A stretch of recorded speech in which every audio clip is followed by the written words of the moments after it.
Welcome and greetings this evening of your time as you create time to exist. Are you all alive? Yes. Well, thank you.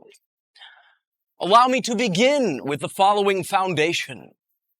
We have discussed many times, being that it is our perspective, experience, and understanding, that you create your own reality. You create your own experience, your own life. When we say this, we do not mean you have some minute control over a reality that you are within, but we mean literally 100%. You create the reality that is within you, within your consciousness. You, in your society, will sometimes assume that you are a soul within a body. But perhaps you can say the more transcendental perspective is that you are a body within a soul, within a consciousness, the consciousness that you are. When you express yourself as a person, as a physical being, you still create your reality 100%, but you do so in a different set of props, in a different set of rules and parameters that you have laid down. Ironically, when you deny your reality, there is the apparency that you do not create it and that it is happening to you. When you will begin to acknowledge your reality, it then reinforces that your reality actually happens from you.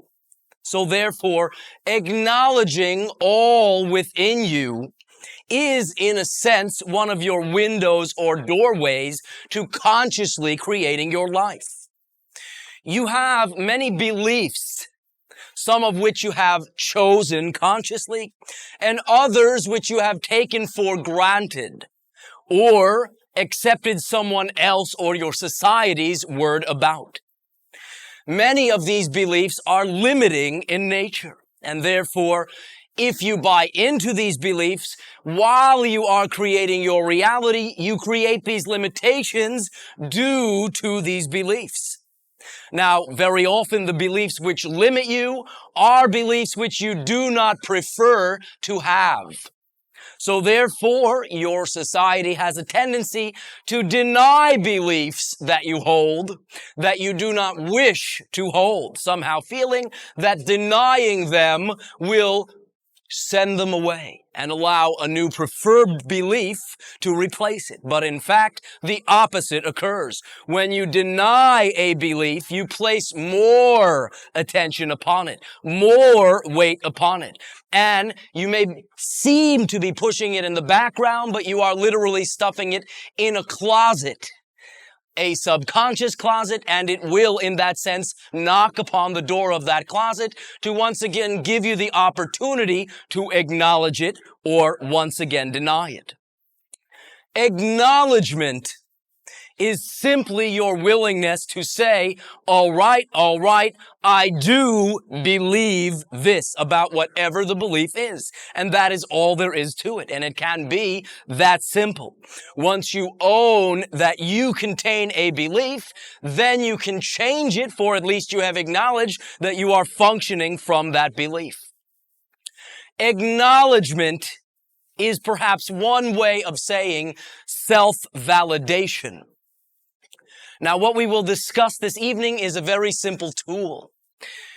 One of the ways that you express your denial is through what you call self-judgment.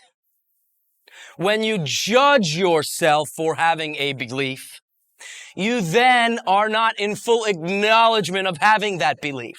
That judgment will generally devolve into denial. For perhaps you will say, well, everyone knows I shouldn't have that particular belief. But again, I remind you, you must acknowledge beliefs you no longer wish to hold in order to change them. Judgment breeds denial. Therefore, when you find yourself in self-judgment, there is a very simple, perhaps you can say, saying or mantra or affirmation, if you will, that you can call forth as a tool. It merely consists of 2 words, so it is not that difficult to remember. But this notion, this idea that you call forth, can in that sense serve to take the edge off of that judgment. For when you are judging yourself, you are invalidating who you are. When you invalidate who you are, you no longer express the ability to change. You are too busy, in that sense, feeling sorry for yourself. And very often will then compound the idea that you have judged yourself by judging yourself for having judged yourself, and so on and so forth, ad infinitum. So, therefore, perhaps you may understand that anything that you are exploring can be used to your positive advantage. And the tendency to judge yourself is perhaps simply an expression of the idea that you have done something that you no longer wish to do. And what you are feeling as judgment initially is simply that recognition. It generally will then devolve into invalidation and self-berating, but that need not be the case. You can simply understand, all right, I am judging myself. I am doing so because I have performed this particular action, which I no longer prefer.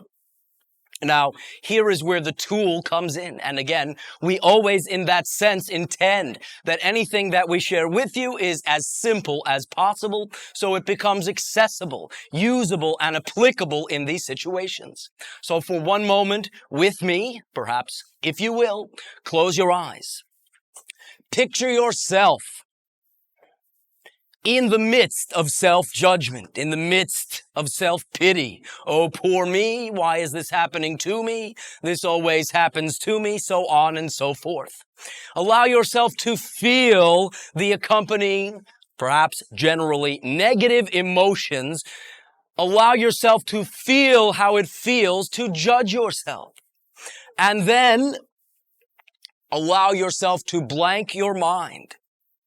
And along with me, utter the following 2 words, which in a sense you may say, you may utilize as a tool to realign yourself with the fact that you can use your judgment rather than continue to devalue yourself through that judgment. So simply, I will say these 2 words. As you are feeling this self-judgment, repeat after me. Are you ready? All right. So what? What a group. All right. But do understand it is that simple, and understand the sentiment behind that. Not that you are invalidating what you are exploring, but that you are willing to have it be no big deal. So what?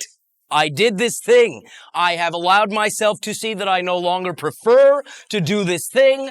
So what? Now what can I do to express who I do prefer to be? Not to continue to invalidate myself for having done something that has showed me I no longer prefer to do that thing.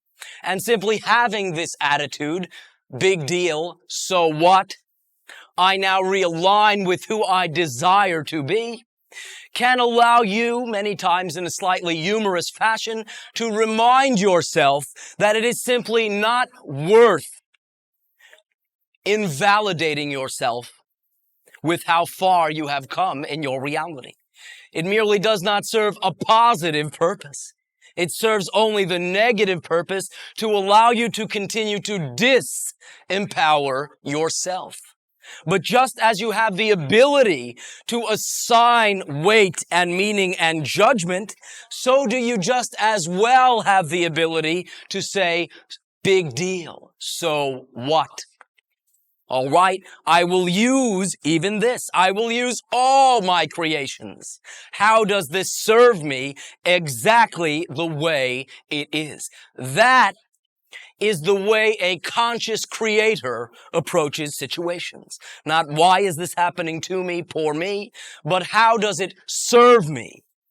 And when you are judging yourself, you can continue to do so and create what you call snowball effect. But you can also use that judgment to realign yourself to your preference.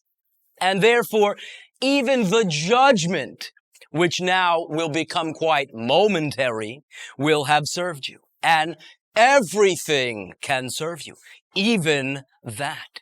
So your willingness to put the edge onto it in the form of a judgment can simply be reversed or transformed by your willingness to lighten up on yourself and take the edge off of it.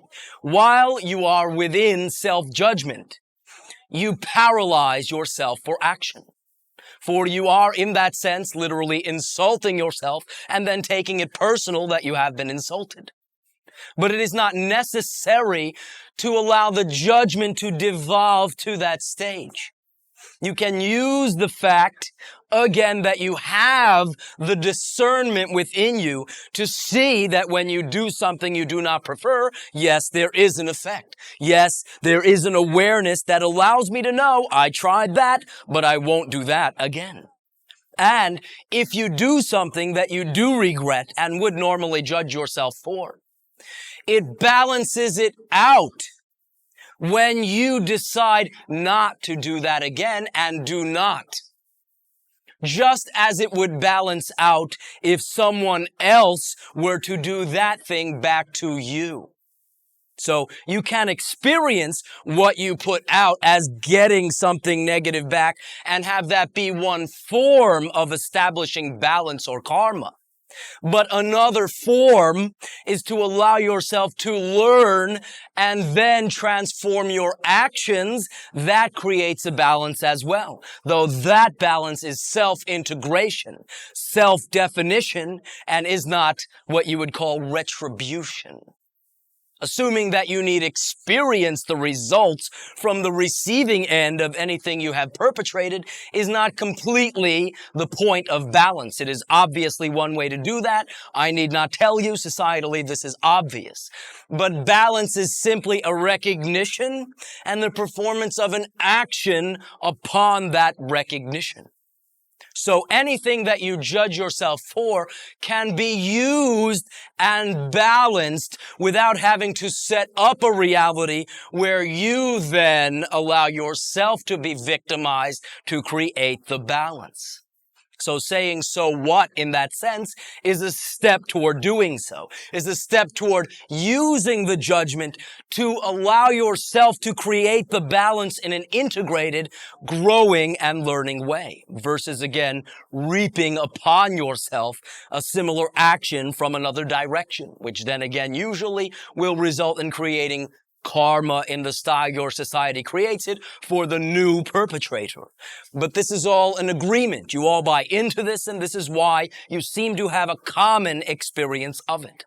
Karma in and of itself is simply, again, balance, and need not only occur eye for eye, tooth for tooth, which can get, in that sense, anatomically rather expensive after a while. So therefore, begin to entertain the notion that everything that you have formerly ascribed a negative label to, if you are willing to learn from it, has actually been of service to you. And understand that when you decide to create your reality consciously, no longer is there anything in there that cannot be used, for you are the creator. Therefore, anything there can be used. If some things had been created when you were, shall I say, abiding by a more negative perspective, and they seem to be playing out as a negative result, your willingness to reinterpret that from your new standpoint can give you a different result. Again, I remind you that all situations are fundamentally neutral, with no built-in meaning. You assign the meaning, and the meaning you assign determines, through your actions, the effects that you get back. So you can begin to reassign how any symbol serves you. And if you believe that you create your own reality 100%, that is the corresponding action one would take. Always understanding, all right, here comes a fascinating creation I did not expect, but it is not the one thing in the whole entire universe that is extraneous. I must have created that as well. Therefore, since I created it, I must have created it so that it could also deliver to me a positive message. And beginning to look at all your creations from this point of view will allow you to relabel and redefine many of what you had heretofore considered to be repetitive negative symbols. And the only reason they are repetitive is that you have assigned them the same old meaning, getting the same old effect. When you allow your creation to deliver the positive, integrative message, that is the reason for the creation. And it then no longer has a reason to hang around. It is through. It has delivered its message. So therefore, so what? No big deal. No longer are you willing to withhold your self-love due to any person, place, or thing. For you are made of love itself, unconditional love. You are a spark of the infinite, or all that is, which is as well unconditional love. So within that unconditional love, you create, shall I say, a form of love, conditional love. And yes, you feel the results of that conditional love. Well, I will love you if you do this, this, and that.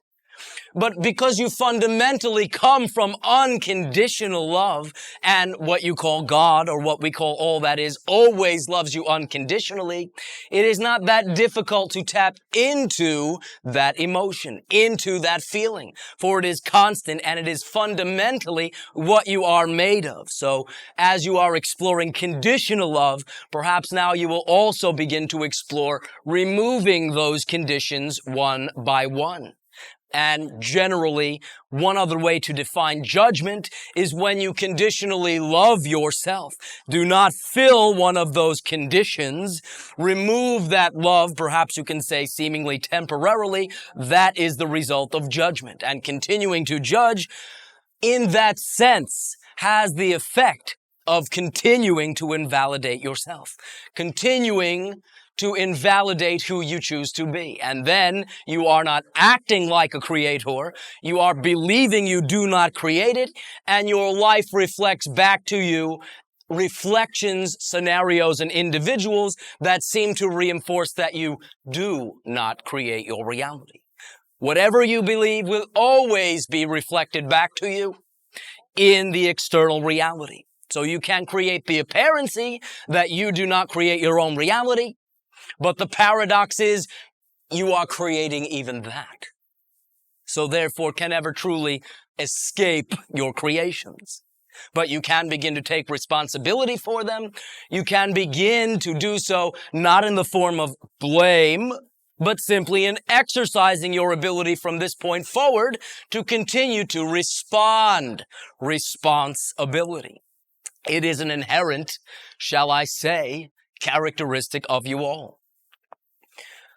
Blaming yourself, assuming responsibility means the assumption of blame, is simply again another expression of judgment. So what? Is anything really worth me holding back my unconditional self-love? We say no, but it's up to you to decide whether or not you match that sentiment or not. We thank you for your willingness to communicate with us.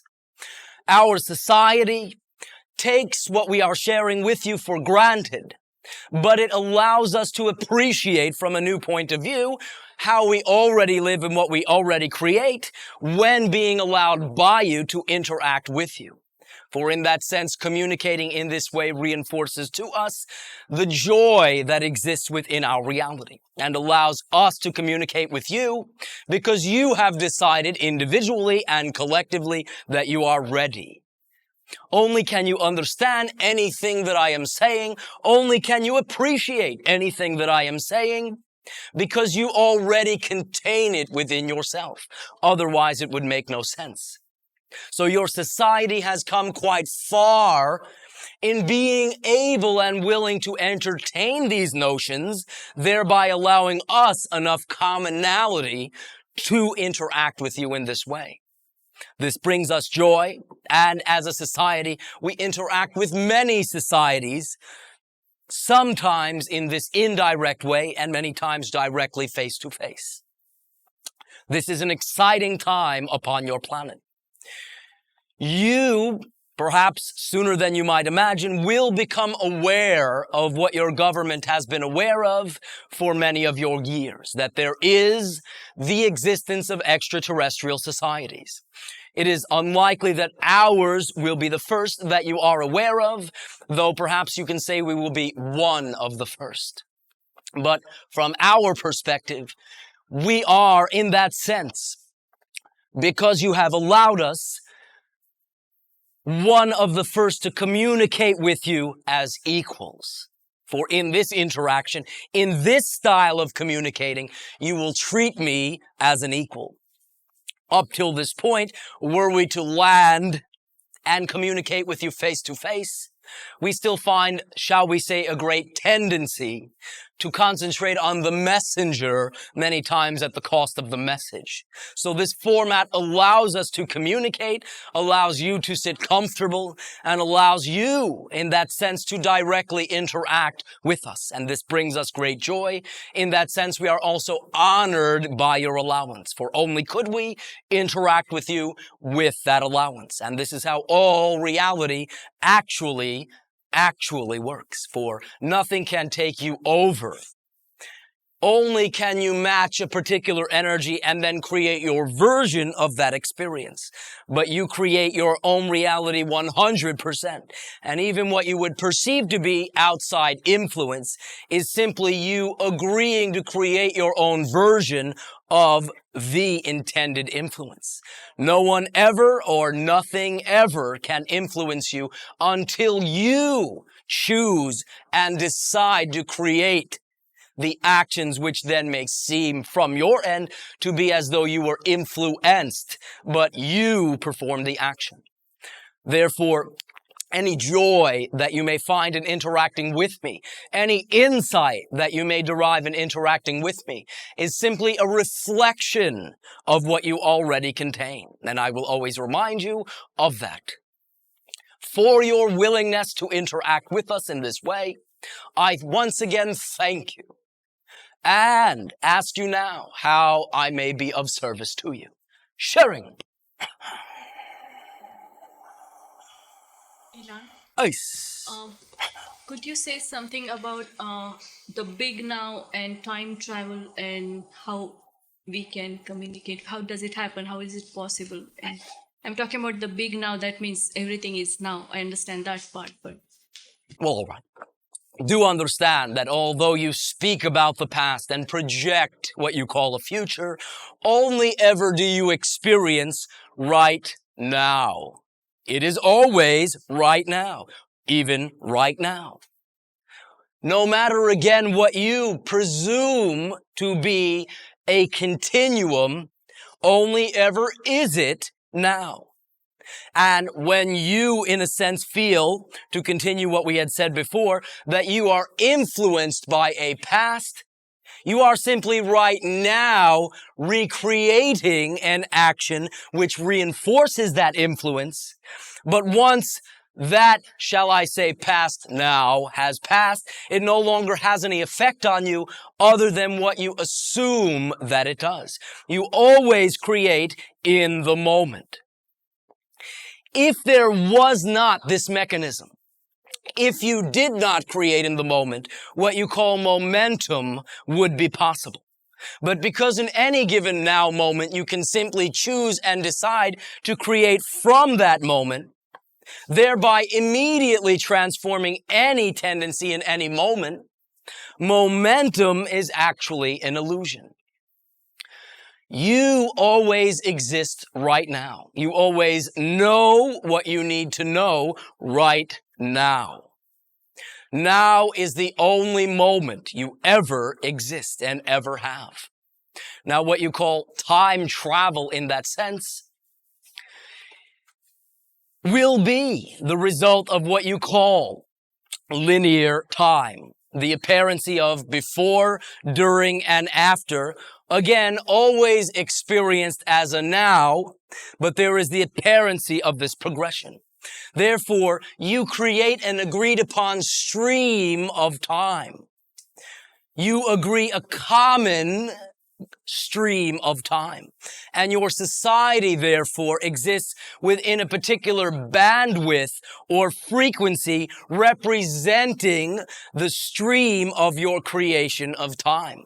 Now, societally, you assume that this is the only time there is, and that all reality exists within this frame of time. But actually, this is not accurate. There are many different dimensions of reality, and one of the things that defines different dimension is where we are discussing physical reality, where time exists, a different stream or a different creation of the stream and flow of time. So therefore, there are many other societies, civilizations, intelligences, if you will, that create time at a different flow than your society. They are synchronized to each other like you are all synchronized to each other, but they are not synchronized, or their mass stream is not synchronized to your own. If their creation of time is vastly faster or slower than your own, you will not perceive each other. You literally create different dimensions of experience that can even, not to make this more complicated, exist within the same space and not perceive each other. Therefore, time and space are very arbitrary and are always represented by a particular frequency, perhaps you can say similar to what you call your radio. For your radio, in that sense, can be tuned to a particular frequency or channel. And when that channel is broadcast through your device, if it is functioning adequately, you understand that all the other channels exist. You do not think that you wink them in and out of existence, but that you are able to attune to a particular frequency that seemingly then is, shall I say, excluding all the other frequencies. And this is quite similar as an analogy to your creation of time. So therefore, time travel or transcending, or shall I say transforming your experience or creation of time, is simply a matter of shifting or adjusting frequencies. Now, we will not get too much into this, for this does get quite complicated. But our particular spacecraft do not, in their, shall I say, long-distance travel mode, so to speak, travel in a line from point A to point B. This would be quite ineffective and would, in a sense, bar much of the exploration of the universe from us, for it would simply take too long to move about in this way. We understand that you do not exist, as we have been sharing, within time and space. And by the way, time and space are actually one unit. One expression, space-time. Our understanding is that space and time are a property of you. Because you are all, as consciousness, also made up of frequencies of energy, even your scientists understand this, that matter and energy are simply different forms of the same thing. You have within the, shall I say, expression of your frequency, the component of that frequency, which is your relation in time and space. When you become able to measure the frequency of a being and isolate the portion that corresponds to time and space, you can isolate that frequency.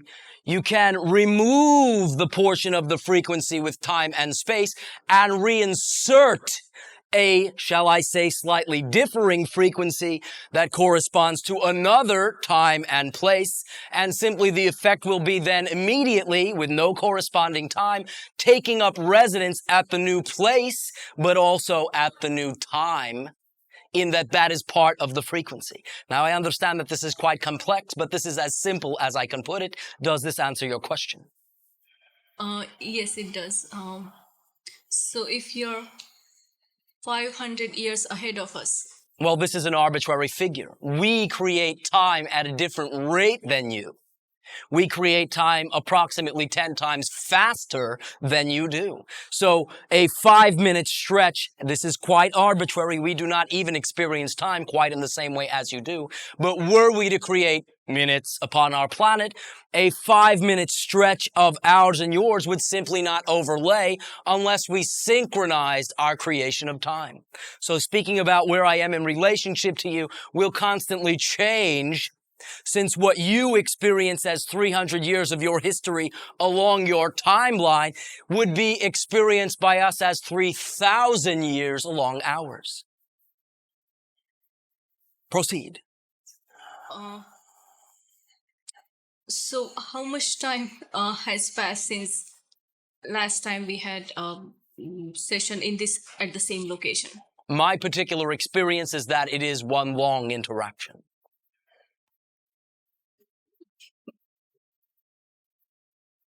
Okay, that part is difficult to understand. No. Oh, thank you. In that sense, it will give you something to play around with. Is that all? Okay, thank you very much. Oh, thank you. Shedding. Don't be shy. Elan, Ace. you have said before how inhabitants of your planet use mental telepathy as a means of communication. Well, that is the only way that we communicate at this time. We no longer, shall I say, have what you call language. I was just wondering how we on this planet can use mental telepathy in order to influence the behavior of others. Well, in that sense, that is not the reason that we communicate. And only when societally we were willing to not feel the need to influence someone else was there then enough unconditional love, allowance, and empathy for what you call telepathy to take place. For telepathy is, in that sense, the logical extension of complete empathy with complete identification as, and when you are identifying completely with someone as they are, there is no overtone that they should be something else. So perhaps I will ask you, what is your purposes in wishing in that sense to, as you have labeled, influence someone else for any reason? Well, I'm just talking about possibly through meditation or some form of psychic communication. You may understand that when you send a message, it is received, but it will always, in that sense, depend upon the consciousness of the receiver. They will most often invalidate it as merely one of their own thoughts. But you can, in that sense, by thinking of someone, get their attention. And you will generally find there is a saying in your society, oh, what a coincidence, you are calling me. I have just thought about you. And that is an expression of this. Does it happen every single time we think of someone else? Or? Well, it happens in that sense. But again, the individual may in that sense not be in the particular place or time where it will make sense to them. So they will get an impression and then perhaps later think about it. But it can also be simultaneous. Can it be more effective through meditation than... Well, where it is most effective is when the individuals involved are willing to display toward themselves and toward each other unconditional love. Telepathy is the direct result of complete unconditional love. When you unconditionally love someone, you are willing to identify with them as they are. Do you understand the connection? I understand. Just to sidetrack a bit. All right. There are numerous cases worldwide of cattle mutilations. In many of these cases, investigators have determined that the mutilations are not predator attacks. The carcasses show neat, surgically precise incisions and removal of specific body parts. Ice. Low-flying, unmarked black helicopters and UFOs have been seen in the vicinity of many of these mutilations. Ice. I was just wondering if you can comment on this phenomenon. Well, this is a multitudinous effect. You may understand that to some degree, some of these presentations will be what you call extraterrestrials. In a sense, you can say perhaps experimenting and in that sense exploring your planet. But you will find a large degree of them also to be perpetrated by what you call your own population for one reason or another. Some of them are simply what you call fraudulent attempts at fabricating what you call evidence of UFO contact. Others are what you call various rituals that individuals will perform for various reasons, many of which are not within integrity in any way.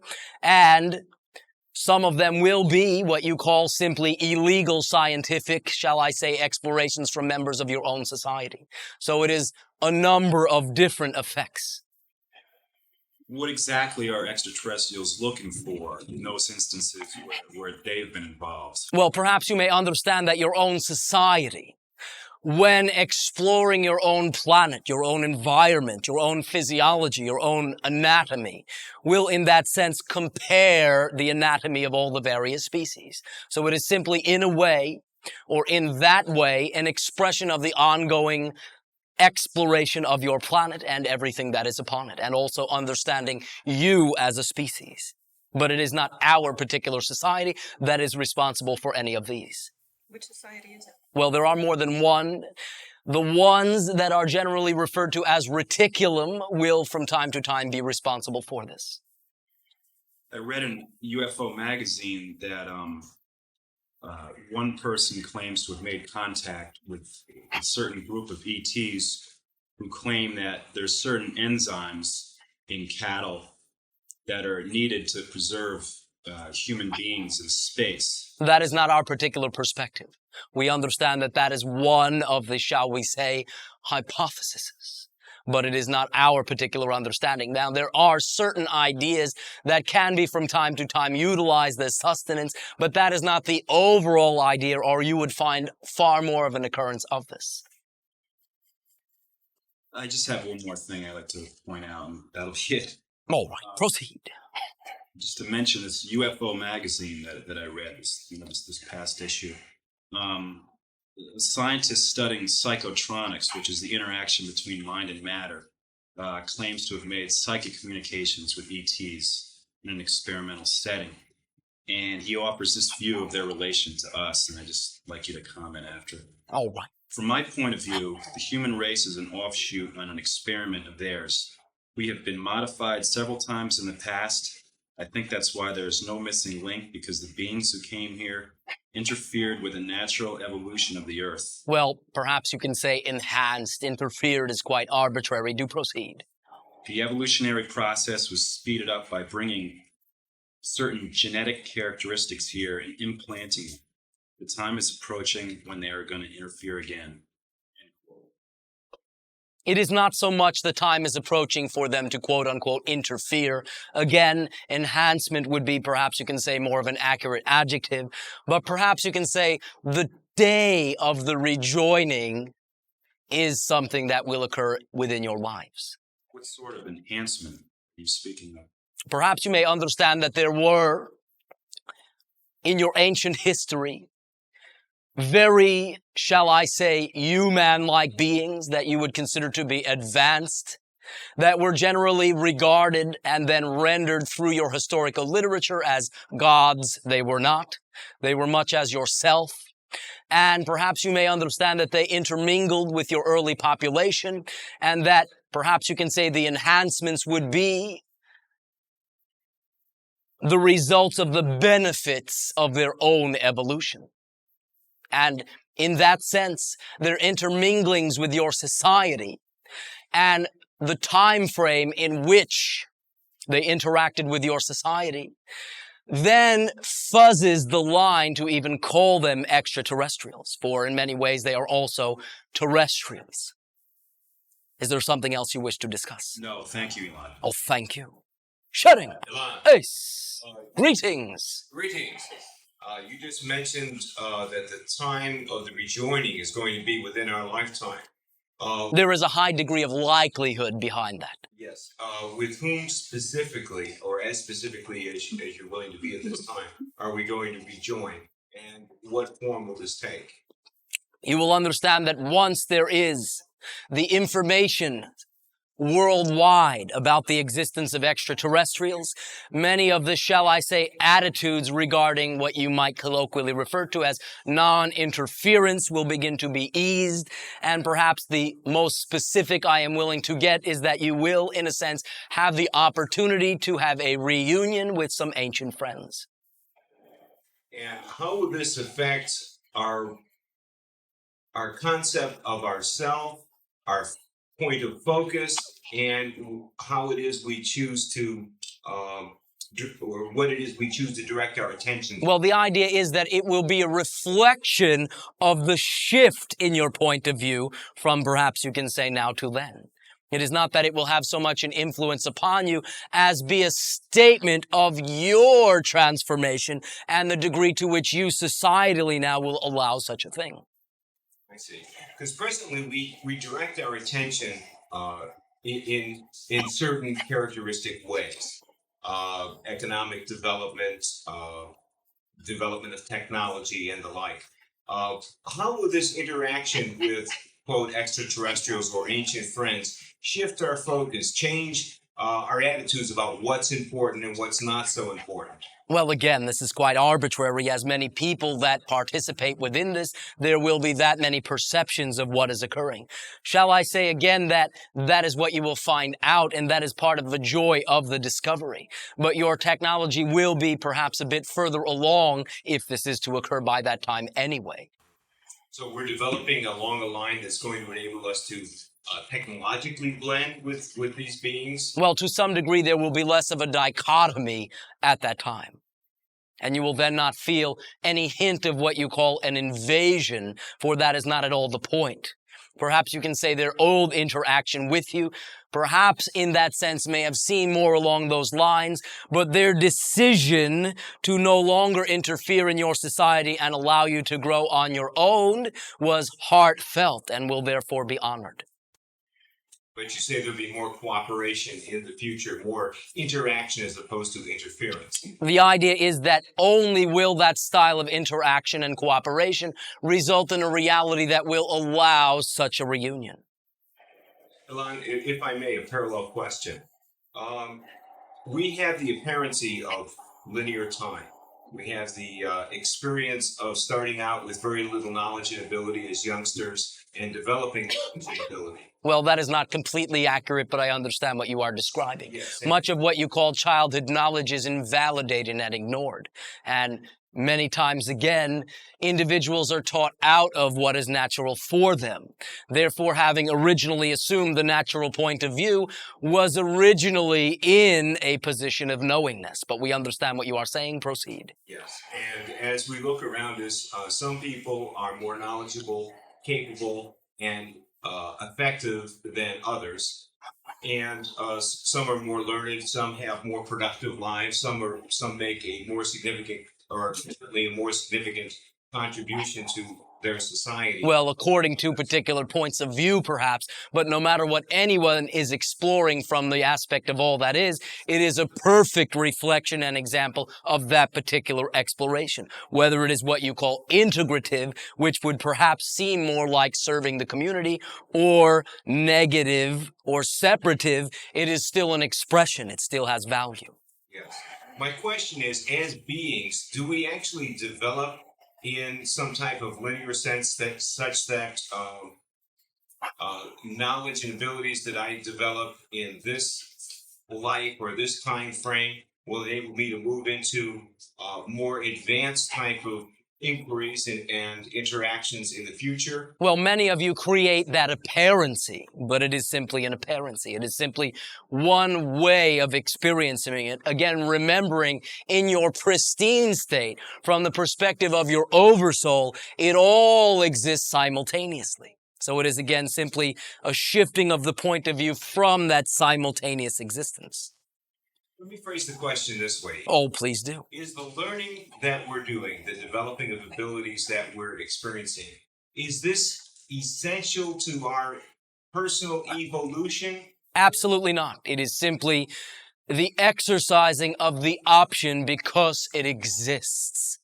Because you already fundamentally contain it all, there is truly nothing to achieve, and it is simply a matter of all the things that you contain, experiencing it, and in this case, what you call physical reality, in what you would call portions that seem to exclude the rest of the whole.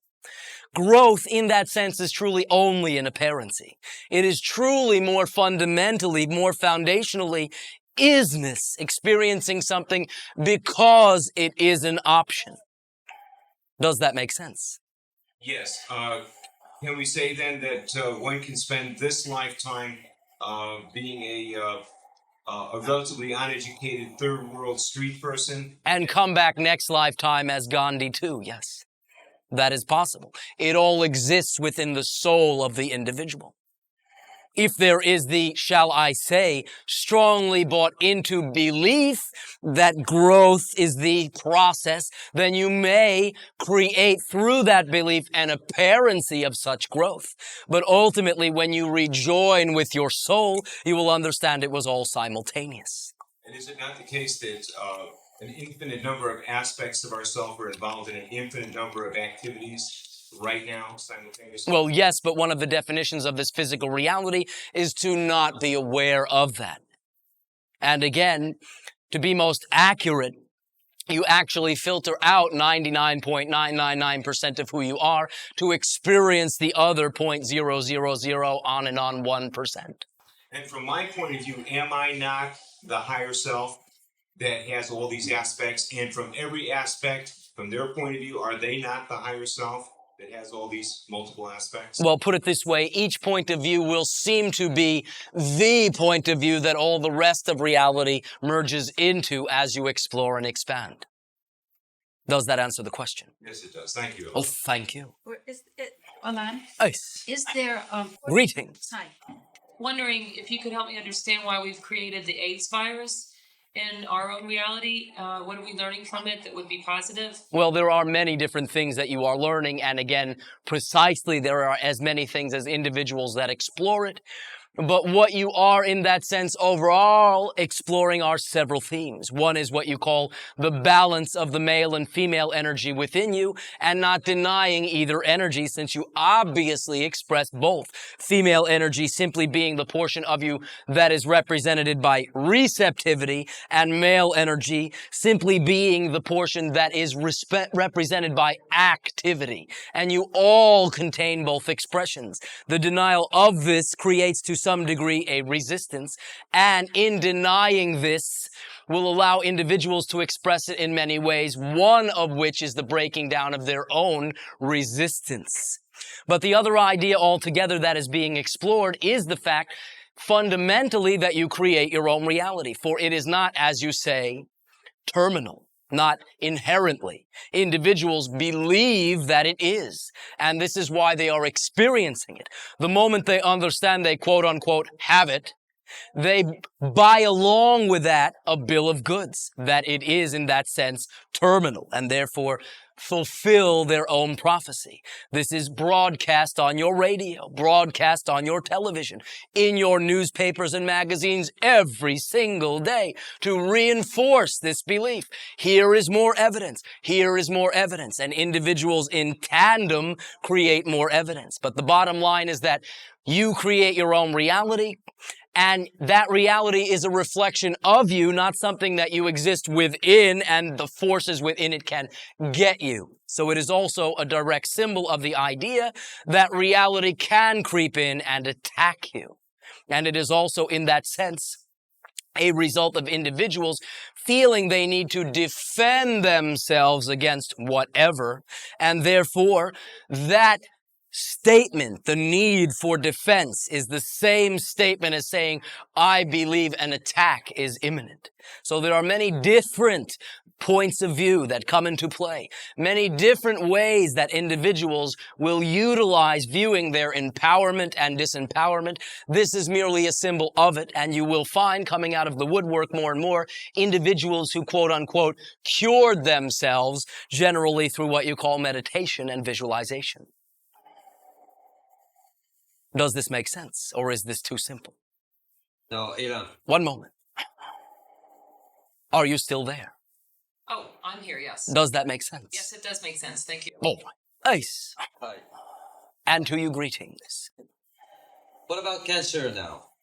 You just talk about the A. Well, in very many ways, it is similar in that you will create a symbol that corresponds to the belief that something that does not belong can slip in there. In this case, individuals will actually, quote unquote, mutate their own cells to be foreign within their own body. But it is a point of view. Now, there are very many differing reasons that individuals will create that symbol. In general, a symbol such as that will force you to either look at issues or physically die. So individuals will often then take, having backed themselves seemingly into a corner, the opportunities to look at the beliefs that they perpetuated that resulted in the reflection of the dis-ease. And if they are willing to allow that symbol to serve them, to glean why they created that symbol and create new symbols to perform the same purpose, then that particular manifestation or symbol no longer has a reason to hang around. So this is where you will find that many individuals have what you call miraculous recovery. When they look at the underlying issues, when they look at the message that the messenger of the, in this case, cancer is delivering. When you ignore the message, concentrate on the messenger, you reinforce the messenger, the cancer. When you look at everything as a symbol and a reflection within your reality and allow it to deliver the message and then act upon what you have learned, there is no longer the reason to have the symbol to, in that way, obnoxiously tell you something you are denying. Does that make sense? Thank you. Oh, thank you. Elan, Ace. we've heard several people who've had AIDS as well as cancer say prior to dying that they're going to beat it, that they think that there's no way that they're going to let it take their lives. Well, in a sense, you may understand that they create an adversarial interaction, an adversarial dynamic with the messenger. So that is not the same as allowing it to deliver its message. And in a sense, is a reinforcement of a staunch denial. It is not the messenger against you. If you set it up that way, in general, if the messenger is what you call terminal illness, you will simply appear to lose. But that is not the same. I refuse to allow this to beat me is not at all the same as how does this serve me exactly as it is. Do you understand the distinction? Yes. Where does the power of positive thinking come into play when it comes to? Well, in this particular instance, positivity is simply willing to glean the positive reflection from every symbol. All symbols, being neutral, contain 100% potential for negative outcome and 100% potential, though this may seem to be impossible, it is no less true, 100% potential for positive outcome. Your particular experience will depend on your approach, negative or positive. Thank you, Elan. Oh, thank you. Sharing. Ace. I'd like to ask you a few questions. All right. Okay, in UFO magazine again, they talk about extraterrestrials who are going to come back to the Earth, or going to come to the Earth, and the Earth is being prepared for them because they were dying on their planet. Is there any truth in this? Perhaps you may understand that there have been certain difficulties that have arisen within the historical, shall I say, presentation of some of these beings, but largely this is, shall I say, over-exaggerated and is not by any means the only reason that they are interacting with you. Perhaps you may understand that there are difficulties within their race, but perhaps to say they are dying is a bit inaccurate. So you're talking about reticulum, right? Nice. Well, are they going to come here actually to live? That is not the, shall I say, overall idea. But you will understand that they are most likely some of the first that will interact openly with you. I understand they're going to interact, but are they going to inhabit this planet too with us? Well, there may be instances of it, but that is not, shall I say, the point of the interaction, no. Your atmosphere in that sense is, shall I say, a bit different than theirs, and they would not be completely comfortable on an ongoing basis. The article talks about the Earth being prepared for them. Well, Is the Earth being prepared in any way for them? It depends how you look at it. Individuals are exploring, coming to realizations, attracting to themselves many things. The idea of the knowledge that your society has of the existence of the extraterrestrials is beginning to be disseminated in one form or another. So perhaps you can say from one point of view it is a style of preparation, but you are not being prepared. You are preparing yourselves in whatever form that takes for you. Okay, well, There is no outside force influencing you as we have shared. It is simply culmination of timing. there's a new book out called Silent Invasion by Ellen Crystal, and in the book she talks about noises in the fields, and she thinks they're preparing the earth underground. There's grinding noise. That is not our perspective. There are differing, shall I say, releases, establishing of balances of particular pressures within your planet. That is far more simply your planet's own state of balance, your planet's own state of transferring its own energy. Elan, One moment, are you through? I want Pia to ask her for a question. And then I'll go on because it relates to this. All right. Well, there will be but a few interactions and then we will pause for a break and then resume. Do proceed. The purpose they would be interacting with us, is it to make their race stronger? To some degree, you will understand that to be part of the reason. Yes. That's it. Thank you. All right. One more. I'd like to ask you a question about myself. All right. Okay, when I had the experience and I saw my future self, after that, for months, I heard this terrible grinding noise, and this book reminded me of what I experienced coming from the sound. I live with the sound every night, like at 4 o'clock in the morning, and I would go down there, and it was a deafening sound. Go down where? To the water. All right. It seemed to be coming from the water.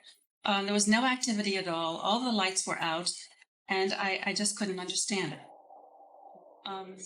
And so when I read this from the book, it seemed maybe the same thing was happening. It is our perception that they are different occurrences, and for now, that is all we shall say. All right. Yeah, thanks. At this time, we will pause for a short break of 10 to 15 of your minutes and resume contact at that time. All right, I'll say, continue sharing. Ace. Hi, how are you? And to you, greetings, perfect as are you. Thank you. About You're welcome. 6 years ago, I had a dream in which I said to somebody, "Oh yeah, my daughter was beamed up onto a spaceship," and I was just talking about it like I was talking about what I had for dinner that night. And I was just wondering if Well, do you expect that I will find this so unusual? no, but You may understand the following, to answer perhaps more directly. Because societally, individuals are more, shall I say, open-minded in the phase of your reality you call dream reality. This will offer for many of us opportunities to interact with you on these levels. Now, from our perspective, these levels are no less real than this waking dream, though the rules may be a bit different.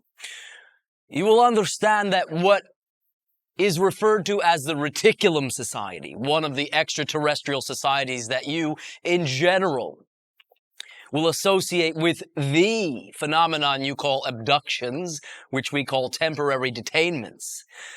Their reality, though close to the frequency of your own reality, is slightly out of phase with your reality. And when you create a common reality, a common experience, very often, even when individuals are quote-unquote awake, there is a dreamlike quality to the interaction, for in a sense, the individuals are slightly, shall I say, adjusted to be able to meet on this common frequency.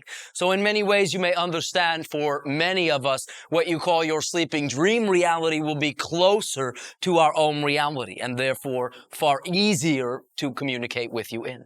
So in that instance, it was representative of a communication, and it was all so representative of the fact that on that level, it is not that unusual to you either. So are you saying that I actually had that conversation with a reticulum, for example, or? Well, in that particular instance, not necessarily. We were using that as an example. But there was, shall I say, extraterrestrial influence in the interaction. You were communicating on what you would call other levels, as many of you do, not only with what you call other dimensions of experience, but also with each other. Okay, and I did that. There's no place like home meditation.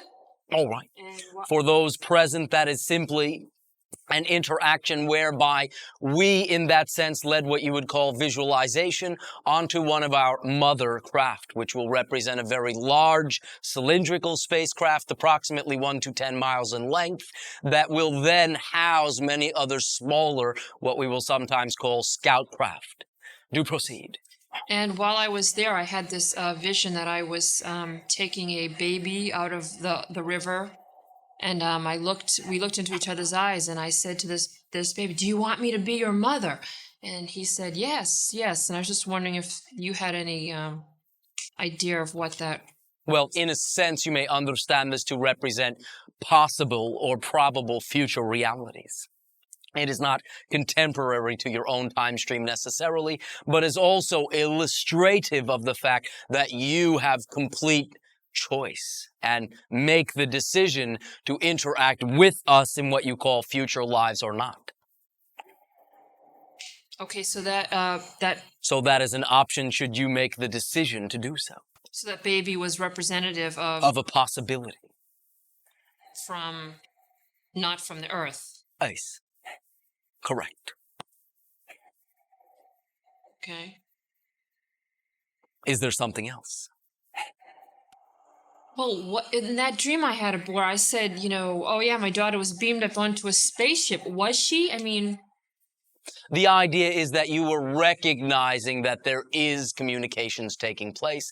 It need not necessarily be, as you say, so nuts and bolts. That is one of your societal representations of such, shall I say, interactions and meetings, what you call beam me up, Scotty.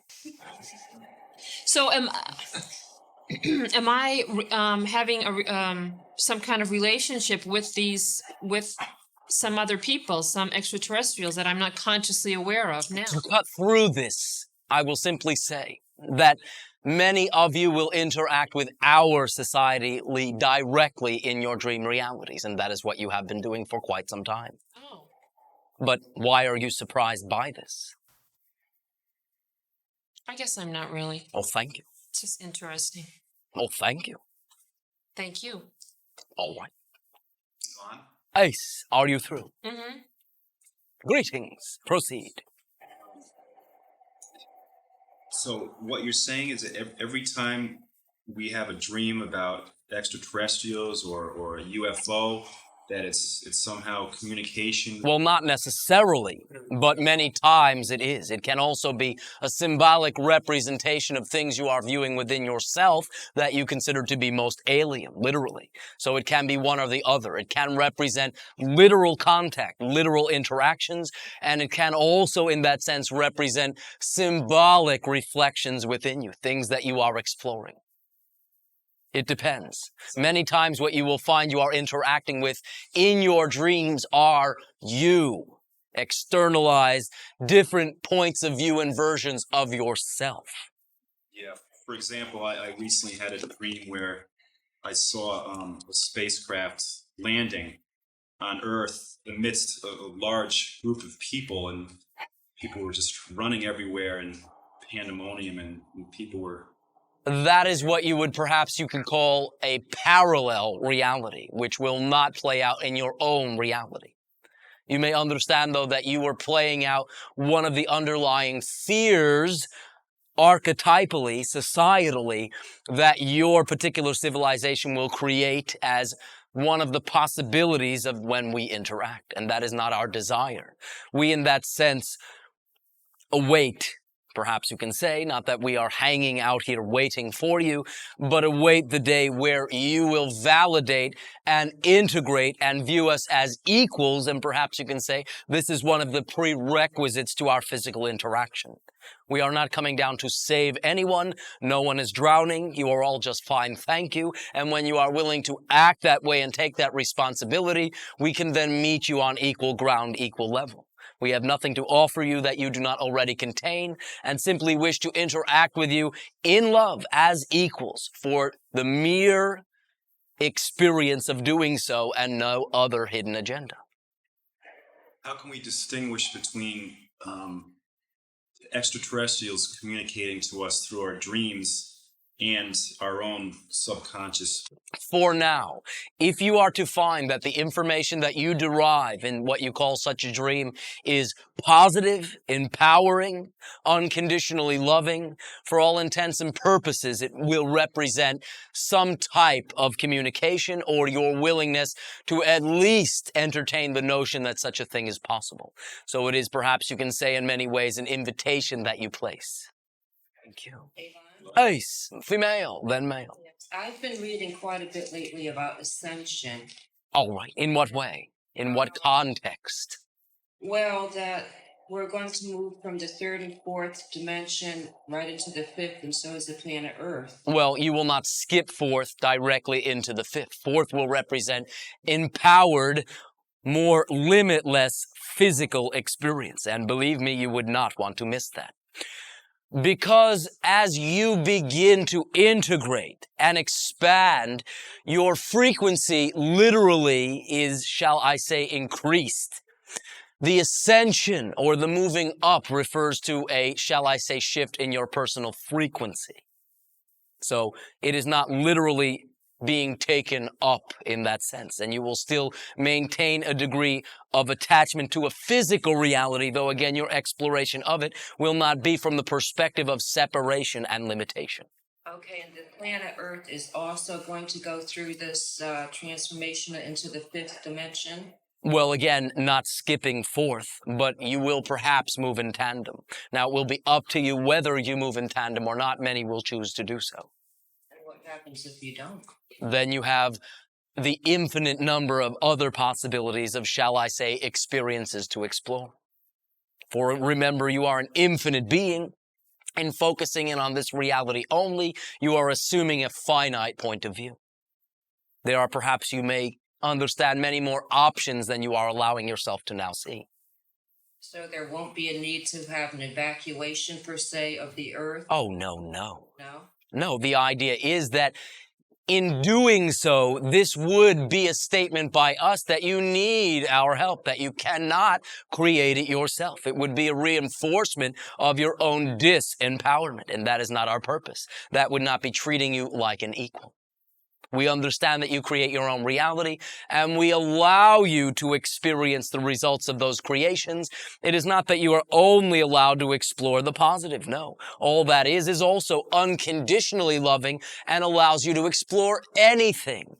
Perhaps you may understand it would not be fair to interfere with the results of negative choices any more than it would be to interfere with the results of positive ones.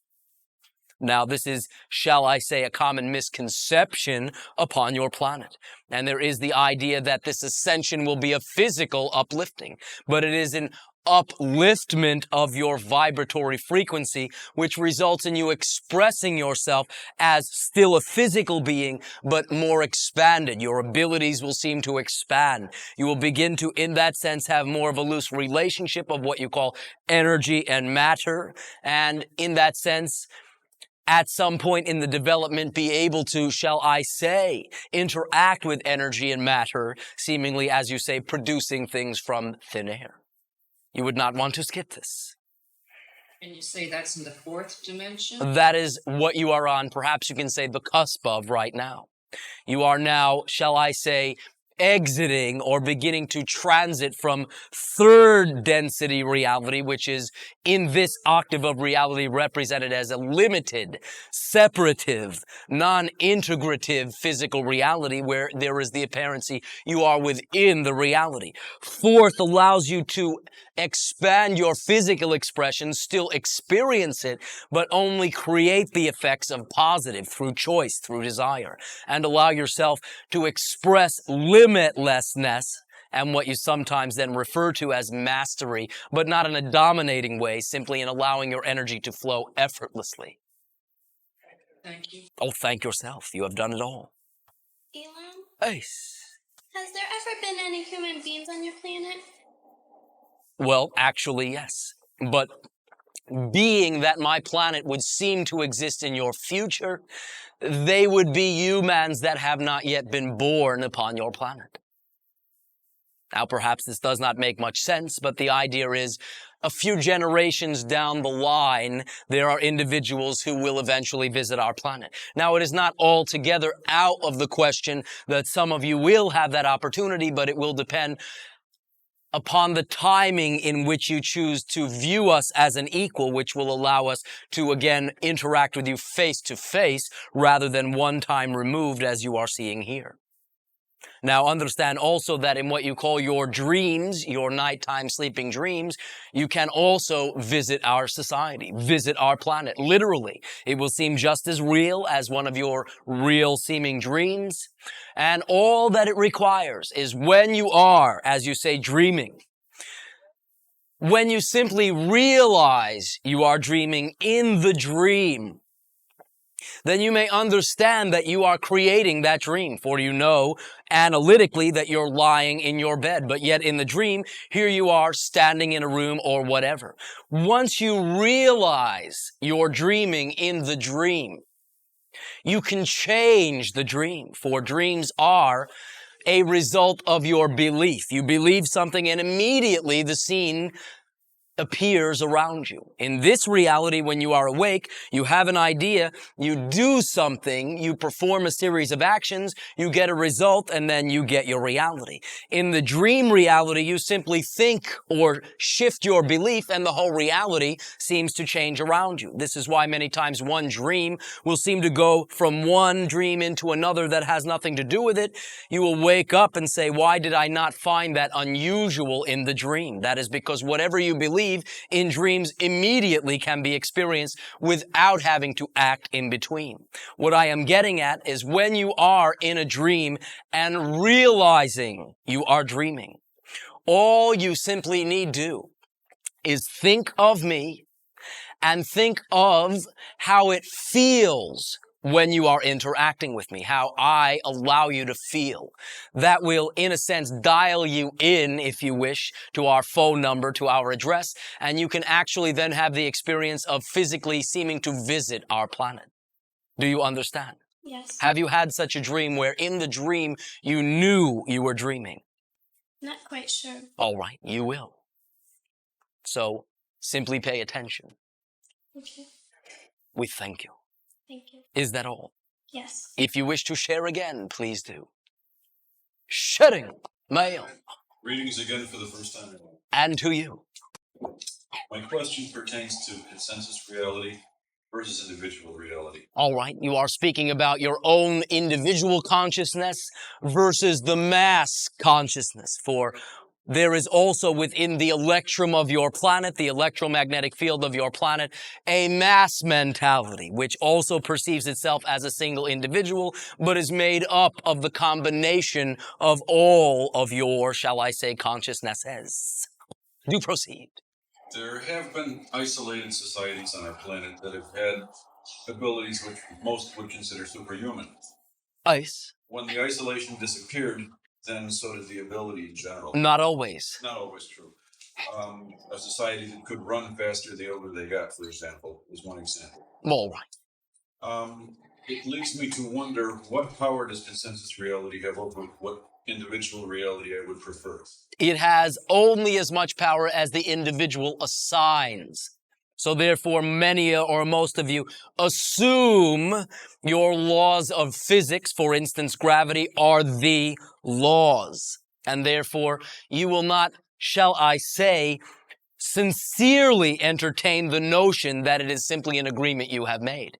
Now, the individuals who are willing to entertain the notion that this is not a law, this is not the way it is, this is an agreement, and I no longer wish to participate in the agreement, are the ones that have demonstrated such things as what you call physical levitation, which has occurred many times upon your planet in many forms, not only individuals, but many individuals, again, having perhaps you can say a mini, shall I say, transformation of the mass upon agreement and thereby able to levitate large and heavy objects. Then being successful at an individual reality over a consensus reality would possibly shift you to another Earth, something like that. Well, perhaps in many ways there will be that apparency, but individuals who do not wish to variate or divert from the agreement will not be there to perceive it and will not believe you when you tell them you did it. Thank you. Oh, thank you. Shutting. By the way, greetings. And to you. You mentioned if they allow that information out. I understand that back in 1947, when they acquired a spaceship. Well, remains, perhaps you can say, not intact. Yes, but they were live extraterrestrials from that. Well, temporarily. You may understand in that incident they did not live very long. Some were dead upon, shall I say, impact. Was that two spaceships colliding? No. That is what you would call interference with the guidance system of the craft by what you call a relatively new invention at that time, your radar. And in a sense, you may understand that the craft was at that time due to a slight imbalance hit by lightning. And where did it crash? Well, there are several areas. Perhaps you can say as a reference, your New Mexico area will do as a reference. Now, there were two craft in that general time frame. Two craft? Yes, they did not collide, but there were two separate incidences close together in time frame. Time frame, but different places? Well, in the general same vicinity. That was, shall I say, a time of what you would call the development and testing and ongoing explorations of your atomic weaponry. That and what you call your space explorations are some of the things that interest us. See, my wife was reading a book about this, and it said that they did communicate with the extraterrestrials, and they were getting some knowledge of energy. Well, the idea is that there was later on a communication made. That was perhaps you can say the icebreaker. But the reason that they are keeping this from us, they don't want us to have that because that would be free energy. Well, that it would more represent your own planet and your own interests that are keeping anything from you. It is not the beings themselves. Our world leaders are keeping it from us, not because we're afraid of them, but because... There are several reasons. They have, in that sense, what you would call a fear for their own job security. In the changing scenarios that might occur sociologically with such knowledge. There is also, to some degree, although perhaps you can say this is a bit more dated, again, the fear of what was earlier referred to as pandemonium and panic. So to some degree, they do believe they are acting in your best interest. I thought they were mostly acting out of greed. Well, again, there is overtones of that as well, but it would be inaccurate to say only that. We thank you. Thank you. Shut him. Okay, I'd like to ask you something else about UFOs. All right. About ships using clouds to camouflage themselves? Ice, as we have discussed already, this is quite rare. It is not a common occurrence. We do not hide in that sense behind clouds, for in that sense we would need make an adjustment for you to see us in the first place. So there is no reason to do so. There are many cloud formations in your society that are very ship-like, and one particular type of cloud manifestation you call lenticular cloud is very, very saucer or disc-like. But these are not necessarily, and most often, are not representations of craft, and are simply many times reflections to individuals beholding them of the concept, but not craft themselves. Do any extraterrestrial societies use them as camouflage? It is not our perception that that is generally done now. Now, you may understand that when we had spoke earlier about altering your vibration to translocate in time and space, there is a field that we surround our craft with called an isolation field. This allows us to maintain our vibration and isolate the portion, again, that consists of where we are in time and space and reinsert a new coordinate without affecting the rest of the overall vibration of who we are. This field round and about our craft is called an isolation field, for it isolates us from, shall I say, linear realities. Now, you may understand that sometimes that may appear as a gray mist or fog around the craft, but this would only be momentary. It is not that it would linger in one area covered in such a way. Can we see into the isolation field, or do we see through it?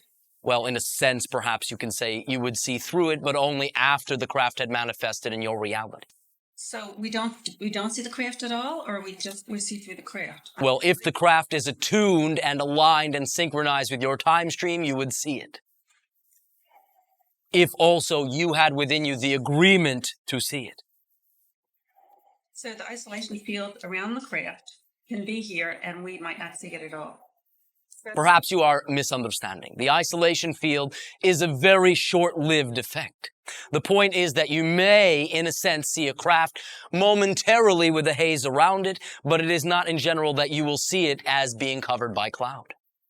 And many of the photographs are simply just that, clouds. Okay. Well, I guess I'll have to look. From my perspective, the photographs that you have showed the channel would not represent my craft. How about the shores? No, it would not represent craft in my particular understanding. Now, they may represent symbols to the beholder of communications at that time, which then, by perhaps you can say a form of assignment, would carry the weight of seeming that way. But from my own nuts and bolts point of view, I, or member of my society, was not there. Okay, in this new book, Silent Invasion, she talks about triangular craft that she has seen in New York. Pine Bush, I think it is. Is that your society? Well, there are other societies that have such crafts. Some of them will be represented by us. Are you there now? Are you making visits to New York now? Your society? Not recently myself. You may understand again that for the purposes of identification, I will refrain. Okay, so would it be possible for you to answer this question? What was the purpose of all these sightings in Pine Bush? What was the reason on the extraterrestrial side? If you were to ascribe an overall purpose in sightings, it is simply that more individuals now are creating the awareness of something that has been occurring upon your planet for many years. There are perhaps you can say many more craft there than individuals will allow themselves to perceive, but as you shift your viewpoint, as you entertain the notion of such a thing, as you begin to allow your perceptive range to increase, there will be more and more the likelihood and more the occurrence of these sightings. There is an overall increase now in sightings upon and around your entire planet, not just in that area. So that is simply one example. Are you here just to make us more aware, or is there any other reason that Well, we are here for many reasons, as many, again, as there are individuals in our society. I am here to, perhaps you can say, break ground in interacting with you in a very non-threatening way. I am also here to allow you to come to grips with the power that you contain within yourself, for expressing yourself in that way puts you more of the wavelength or frequency, so to speak, that will allow me to then physically interact with you. But we are mainly here because you have invited us, perhaps on what you would call an unconscious level, but to, in that sense, share with you how our reality functions, for you are now ready to function in that mode as individuals and many ways as a society. when we do meet face to face, since there's a difference in vibration, do you have to come down to our vibration? The idea is that we will perhaps in many ways meet you in the middle, but from our point of view, we will downstep our particular frequency so that you can perceive us. Does that do any harm to you? Oh, no. Nothing in my reality would do harm to me. It is not something that I would attract. There are no accidental deaths in my society. Is it hard for you to do that? No. It is simply, perhaps you can say, a mental, since we are linked telepathically with our craft as well, push of the button, so to speak, an intention. Very simple. But it does require the agreement from your end to perceive and, in that sense, participate with us, for we only do things by agreement only. Okay, thanks. Oh, thank you. Elan? Ace, female. Do you know if it's possible to travel faster than the speed of light? Perhaps you would create the effect and apparency in your style of physical reality that would be considered a mass agreed upon barrier. So the apparency is that is as fast as you can go. Now there are realities, because you can imagine that exist, whereby that boundary would seemingly be able to be surpassed, but they would make little sense to your reality. So in a sense, you may understand it as a mass agreed upon limit. Okay, and do you know whether or not our sun has a dark star, possibly what we would refer to as nemesis? Well, you may understand that all stars are analogs, and what you perceive as the star is one presentation of a multidimensional effect that is perceived in many different realities. So, in one of those realities, perhaps, yes, it would be perceived in that way, though we would not choose the terminology nemesis. Okay, thank you. Oh, thank you. Male. Elan, when I perceived in Kansas your craft in Aliota's, I knew this was coming up. Do proceed. I did perceive your craft as a cloud at first that kept up with the car.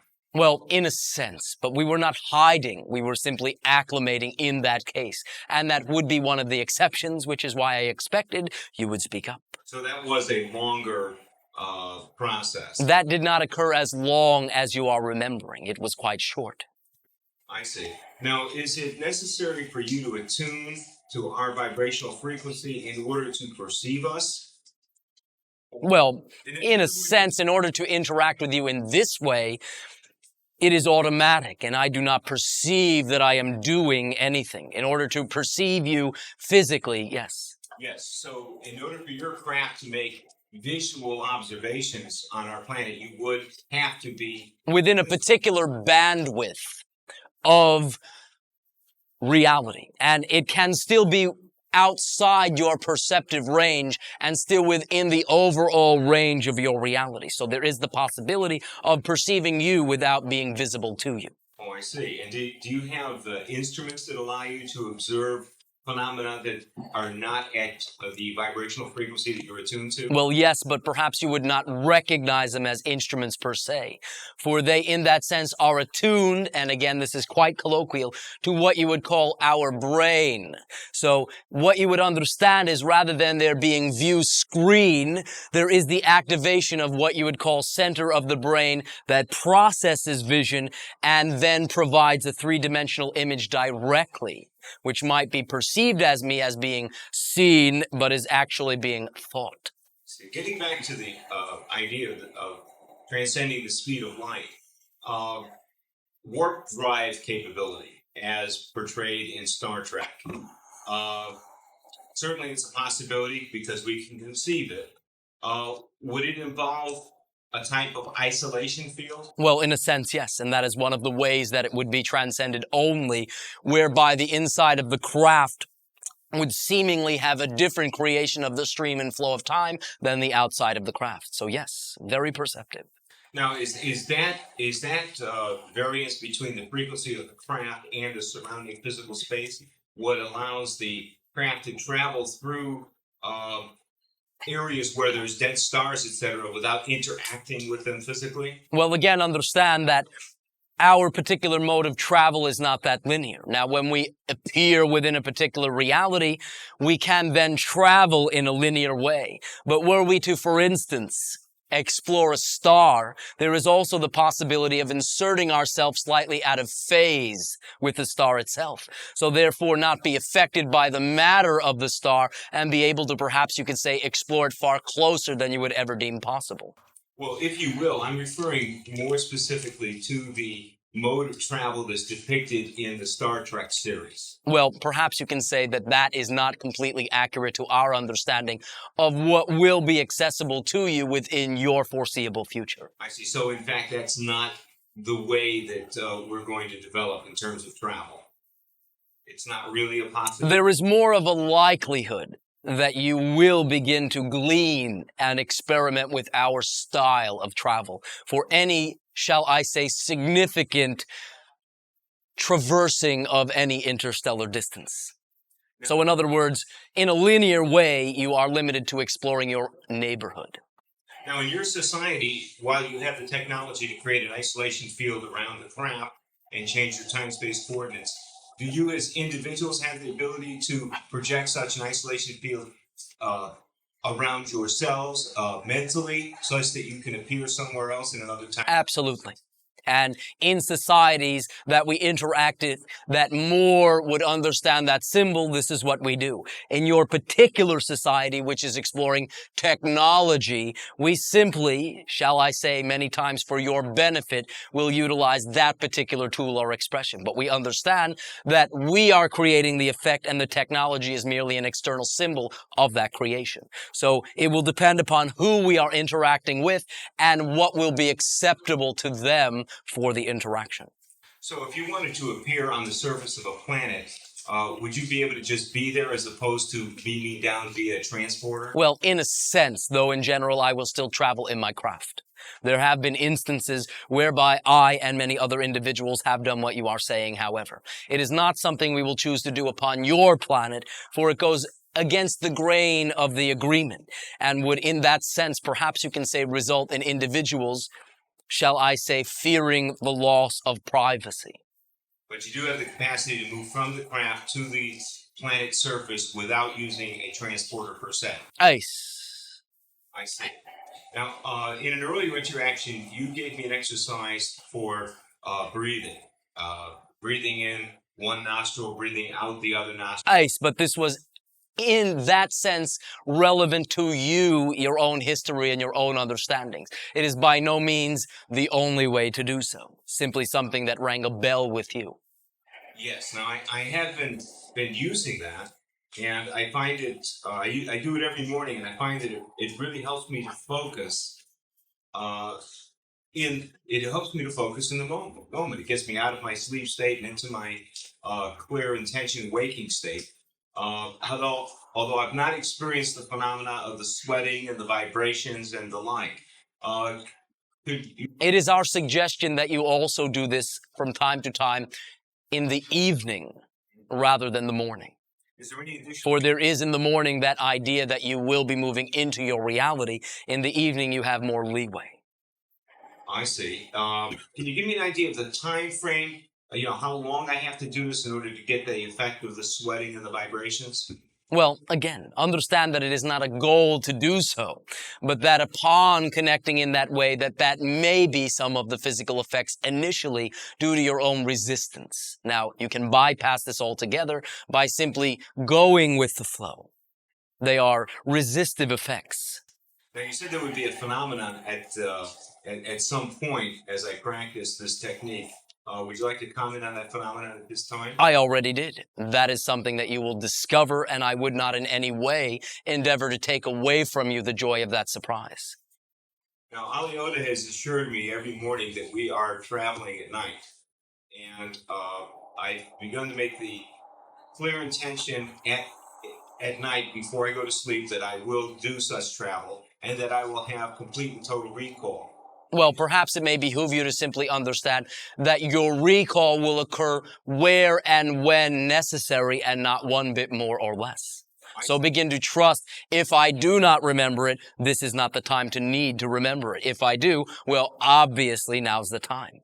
Do not fixate upon it or utilize it as a marker that you are succeeding or failing. Thank you. Is there anything I can do to enhance either my ability to recall or my readiness to recall? When you awaken with any sense of an experience, apply that experience into your waking life. midwife any inspiration that you derive from the sleeping dream into the waking dream. You will begin to blur the lines between the two and facilitate your process in the meantime. Elan, thank you very much. Oh, thank you. I have done nothing. And thank you for interacting with me. Shedding. Elan, Ice.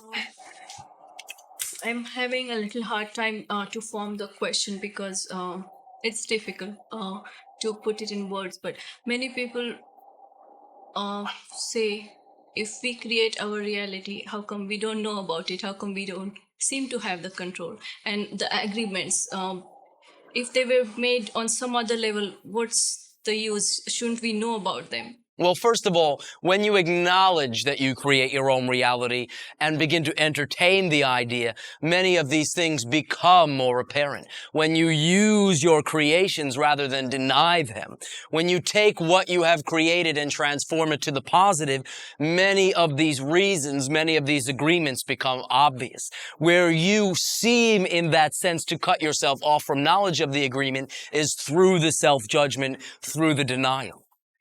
So it is a matter of that. Also understand, as I have shared many times, the very valid question comes up, well, why would I want to forget 99.99% of who I am? What's the use of that?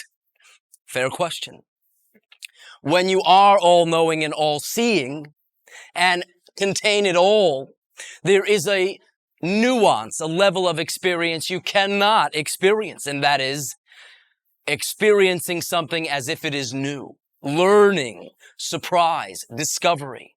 You need to play, perhaps you can say, hide and seek with your consciousness in order to create the apparency of the joy of discovery itself. So many of these agreements that you are discussing are yet to be discovered. And part of the reason that you are playing, perhaps you can say, an elaborate shell game with your agreements is for the joy that you experience when you lift the shell. Part and parcel of this particular expression of reality is not knowing, but you can, in that sense, still display and develop total trust, even though you do not know. Then there is not an urgency to know. Then there is not an effortful, dominating desire to know. And then through releasing that, shall I say, imperative need to know, you then make yourself far more receptive to knowing. Does that answer the question? Yes, partially. I think I'm talking about the agreements where the result is not very pleasant for the people, and then it's difficult for them to understand. There, in general, are not agreements that result in negative or unpleasant realities. That is your choice. That is your creation in the moment. The agreements between you are completely neutral, and if they were to be interpreted according to service to you, would be interpreted as positive, as well as having the potential for negative. So it is not that something that happens negatively to you in your life is so much the result of the agreement itself, but as your perceptions and subsequent actions due to your perception of an agreement. The agreements are far more neutral and general than that. Thank you. And to you as well. There will be but a few more sharings. Shutting. Ice. A personal one. I find it's very difficult looking at myself. Something that I do that I don't like, I tend to hide it. Well, that is why it keeps coming around. That is why it grows larger and nastier. That is also the paradox. It is safe to think anything. It is safe to look at anything within you. Thoughts only become things when you act upon them. So thinking is safe. Acknowledging, reflecting is perfectly safe. If you act with those negative reflections, that is what will create a negative effect. But there is nothing dangerous or there is nothing disastrous about looking at an idea. Again, particularly when you are not acting and simply reflecting or examining ideas within you. But I again remind you that only can you transform them once you acknowledge and own them. So perhaps you may wish to redefine that. Once you own a belief that you have, you can change it, because it then equalizes it to all other beliefs through that acknowledgement. Denial gives it more attention, more weight, more propensity to choose the very thing you are denying. When you acknowledge something, it lightens it up. It equalizes it to all other choices. Then you can look at what your other choices are, and then in making a decision to have a more positive belief, look at what actions having the new belief would yield, and perform the actions of the positive belief in full acknowledgement of the old negative belief. Then it changes. So first step is that acknowledgement, and you need not be nervous as long as you do not, when you are looking at the belief, go act out and do something. For whatever you are believing in that moment, while you are acting, those beliefs will have nuances on those actions. So if you are ascribing to a negative belief and performing action, there are always negative nuances in that actions that yield negative effects. If you acknowledge the negative belief, look at the positive belief, extrapolate in your imagination how the actions of the new belief would be performed, and do the new actions in acknowledgement of the old belief, you are now creating a new effect through the same old mechanism. In using that to assist people in healing, when they, you see, a lot of times you say that they need to learn something from the disease. Well, not that they need to, but if they allow the messenger to deliver the message, it no longer hangs around to be obnoxious. Everything has a purpose. And then, okay, insisting people to recognize who they are being. To assist them to understand that everything is an external reflection of the reality you create internally. That if you treat things as a creation, you will see how that creation serves you rather than what it is doing to you. Yes. That willingness to dive into why you created the symbol is your doorway to liberating yourself from that symbol. Is there a pattern to the symbols that we use? Well, yes, you will all have your own patterns. There will sometimes be general mass agreed upon, what you sometimes refer to as archetypal patterns, but you will in general create your own versions of them as well. Such as a bad back would take you to some. Well, that is simply, again, a symbol of a particular idea. And many times, if it is your back, it will be a symbol of your exploration of feeling that your support system is being undermined. Since that is one of the reflections of what that represents, your skeletal structure is your physical support system. And every symbol is always an analogy of an idea or a concept within you, directly.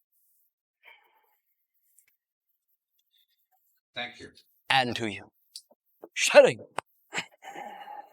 Elan? Nice.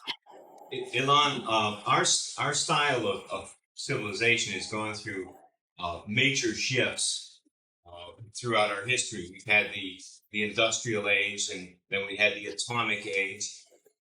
Is the next revolutionary step the consciousness age? Well, it is already upon you, and yes, you will understand that your technology eventually is a reflection of your consciousness, not something which defines it.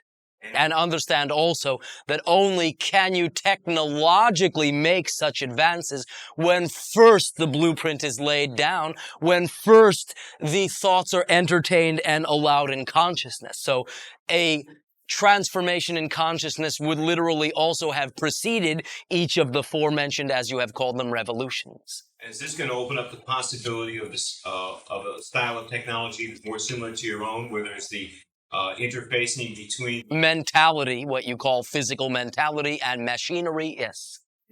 Now, to some degree, a precursor of this style of what you call connection is to some degree what you call your virtual reality. But there will then be what you call a type of sympathetic vibration or resonance set up within what you would call certain frequencies of the brain. This is several years down the line, at least according to our perception. Now, will the practical demonstration and experience of this type of technology and interfacing consciousness and machines take place in our lifetime? There is the likelihood that at least the initial stages of it are most likely to occur, and it is possible more than that. It will simply depend. And will the agreed upon reality on the planet take a radical shift? And Well, it already has, already is, and from our perception will continue to do so. And who is actually going to stay here to enjoy that style of existence? Or is it? It's. Let me phrase it this way.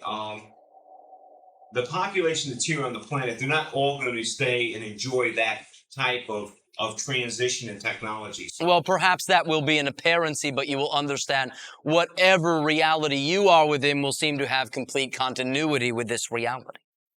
And therefore, there will seem to be logical reasons why certain individuals will not be there. I see. And is this going to open up the whole area of interfacing with cultures from other planets?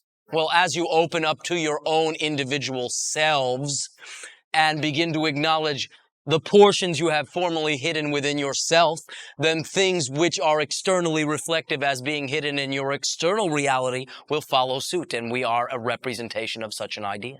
So yes. I see. Thank you very much. And to you. At this timing, allow me to thank you all for your willing participation in this interaction on whatever level you choose to co-create this with me.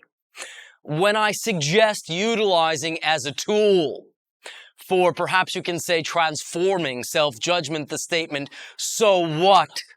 I am not suggesting that you use that in an invalidational way to your reality. Well, it doesn't matter. No. But the point is, you need not create and continue to create in the moment momentum behind what you call self-judgment. And again, seemingly, the resulting snowballing of judging yourself for judging. Well, I am a very advanced being, and I should not be judging myself. My goodness, now I will judge myself because I am an advanced being who has slipped and judged themselves. That simply compounds the judgment. That simply continues to bind you and result in continuing to deny your reality.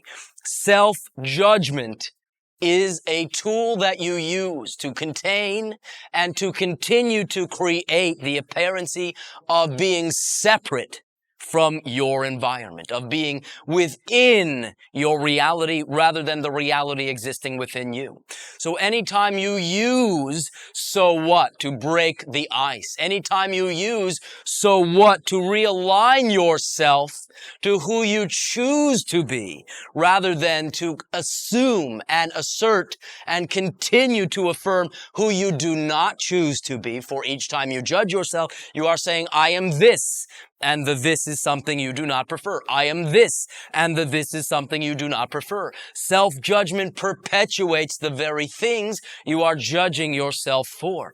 So what frees you up to remember, to realign with who you choose to be, who you prefer to be, and then allows you through willingness to remove the conditions to loving yourself and no longer judging yourself when you do not fulfill those conditions, but realigning yourself upon the recognition that you have not fulfilled the conditions and allowing yourself to realign with your self-love. All that is loves you unconditionally and eternally. Therefore, that is always something you can tap into. That is always something you can match, you can create your version of. And it is always quite simple to simply say, all right, I screwed up. I forgive myself. I won't do it again. It is my intention to understand, from having recognized that I did not prefer to do that, to use that information in a positive way. And next time a similar set of circumstances comes up, no way. I tried that reality on. I no longer prefer it. That is one of the options of sampling the many different aspects of your reality. We thank you for your willingness to include us within your waking dream, and bid you all a most fond and loving life dream, and dream lives and pleasant dreams.